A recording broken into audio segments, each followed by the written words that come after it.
Hi friends, welcome to our channel NH cooking videos. మీరు subscribe చేసుకోకపోతే please support and subscribe.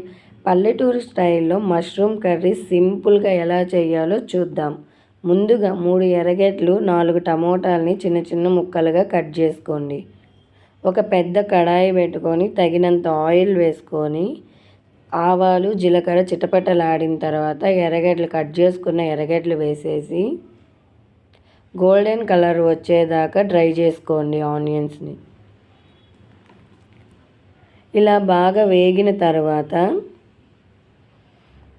మనం cut చేసి పెట్టుకున్న టమోటాలు వేసేసి ఒక 2 నిమిషాలు మగ్గనిచ్చుకోవాలి. మీకు ఈజీగా మగ్గాలంటే కొంచెం ఉప్పు వేసుకొని ఒక ప్లేట్ కానీ దానిపైన కానీ పెట్టుకున్నామంటే తొందరగా టమోటాలు మగ్గిపోతాయి. మనకి వంట చేసేదానికి కానీ ఈజీగా టైం సేవ్ అయిపోతుంది. నేనైతే వంట చేసేటప్పుడు టమోటాలు మగ్గనిచ్చుకునేకి ఇలానే చేస్తాను. సరే ఫ్రెండ్స్, ఇలా మగ్గిన తర్వాత ఇంట్లో కరివేపాకు ఉంటే కరివేపాకు, కొత్తిమీర ఉంటే కొత్తిమీర కొంచెం వేసుకోండి. నా దగ్గర కరివేపాకు లేదని కొత్తిమీర వేసుకుంటున్నాను కొంచెం. ఇలా కొత్తిమీర వేసుకున్న తర్వాత మష్రూమ్స్ ఉంటాయి కదా, అంటే పుట్టగొడుగులు, నేను మా అమ్మ వాళ్ళ ఊరిలో కొనుక్కున్నాను. ఈ పుట్టగుక్కుల్ని ఆల్రెడీ హాఫ్ బాయిల్ చేసి పెట్టేసుకున్నాను, ఉప్పు పసుపు వేసి. క్లీనింగ్ చేసేటప్పుడే ఇలా చేసి పెట్టుకొని కానీ క్లీనింగ్ చేసుకున్నామంటే, ఉప్పు పసుపు వేసి వాడ్చి పెట్టుకున్నామంటే మనకి స్టోరేజ్ ఒక నెల రోజులు ఉంటాయి డీప్లో పెట్టుకున్నామంటే. మీకు దొరికినప్పుడు ఇలా ఉప్పు పసుపు వేసుకొని వాడ్చి ఫ్రిడ్జ్లో పెట్టుకోండి, ఒక నెల రోజులు ఉంటాయి. మనకి తగినంత ఉప్పు కారం పసుపు వేసుకోండి ఈ ఎర్రగడ్డల్లోకి వాడ్చి పెట్టుకున్న మిశ్రమంలో.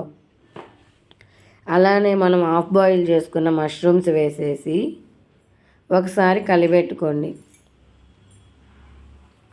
ఇలా కానీ మష్రూమ్స్ మనం హాఫ్ బాయిల్ చేసి ఫ్రిడ్జ్లో పెట్టుకున్నామంటే మనకి 1 మంత్ బాగా స్టోరేజ్ ఉంటాయి.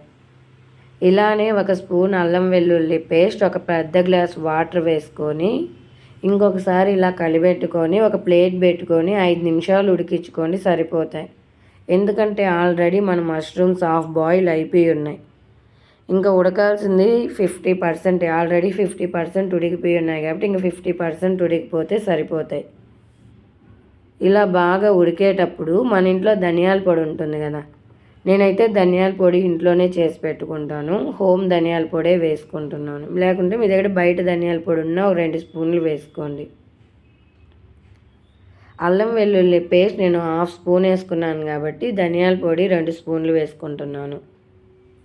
అంతే ఫ్రెండ్స్, ఇంకొక 2 నిమిషాలు ఉడకనిచ్చి స్టవ్ ఆఫ్ చేసేసుకోవడమే.